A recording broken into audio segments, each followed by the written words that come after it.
Christian, look at my crusty feet. Your feet been crusty. They crusty 11 and a half months out of the year. A horrible, tragic situation. You got the corona, Hi, my name is Cristiano. You're tuning into my third vlog in day 7 of the quarantine. Today I'm going to have a very special guest. I had to fly her in private charter. I had to book her in advance. I had to pay her a high fee. It's my sister. She actually got diagnosed with non-Hodgkin's lymphoma, which is a type of cancer, only 8 months after our mom passed away from a 20-year-long battle of breast cancer.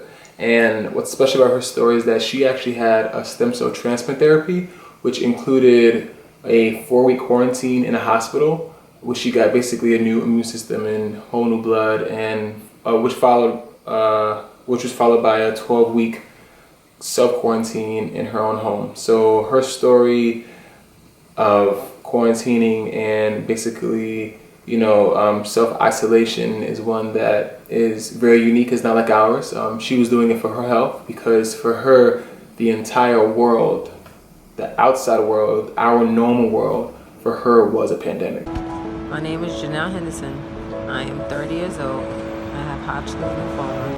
Hi, Janelle. How you feeling? I'm gonna do your vital signs, okay?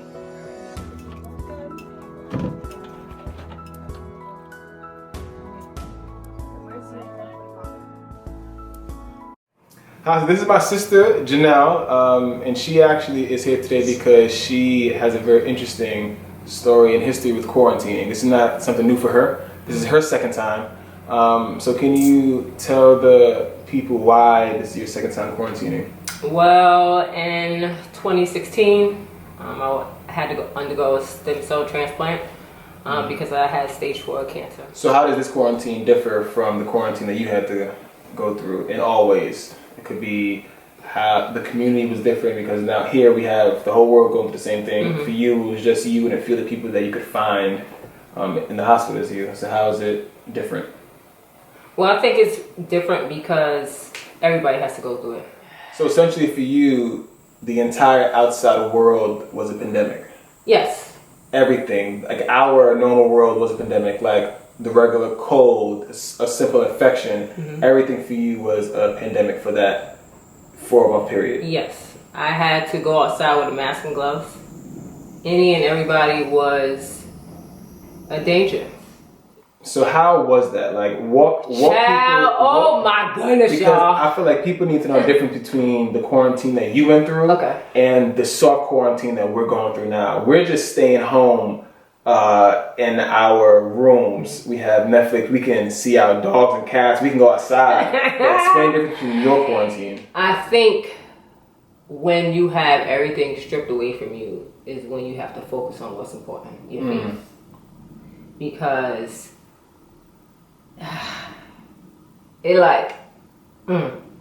when you actually think about it, it's like, you're like, we gotta do crap. Because you are so alone, Christian. Mm-hmm. It doesn't matter how much support you have, you are alone. And I thought about it in hospital. I'm like, man, I have to choose who I want to come in to see me like this, because I had to be an actress, and I'm a strong person. And remember, I went through this 9 months after mommy passed away. Mm-hmm. So I felt overwhelmed sometimes, but it was like God knew that he could give it to me, because sitting in the same hospital that your mother passed away in, and you like, man, am I going to make it out now? Because this is a global pandemic that we don't even know. We never seen it. We never seen nothing like this before. And protecting myself when I had to ride the train, I was going outside. People used to look at me crazy. Like you were the one that would get them sick. There you go. But in reality, I used to go on the train with the gloves. Oh yes, I used to go on the train with the mask and gloves. Everybody stepped away from me, like I had a disease.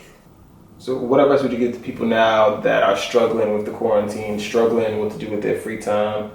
And obviously they don't have as much on your mind as you did when you went through it. Like, what advice would you give to them to settle down, settle in, stay home, stay sane? Well, I think we live in a fast-paced life right now. Mm-hmm. And now everything has been slowed all the way down. And a lot of stuff that you're normally used to been stripped away. Mm-hmm. So what do you do with the time now? Okay. So what I did eventually was to create a routine. I went through anxiety, depression. Mm-hmm. Because remember, for so long, for a year and a half, I only lived my life for a week in advance. To the next appointment. To the next doctor's appointment. And once everything was done, it was, what now? How do I move on after? And this is what is going to affect so many people now, because when this ends, what are we going to do after? How is life going to be different? What are you going to change different? What are you going to switch up? You are not the same as how you were when it first started. You know me.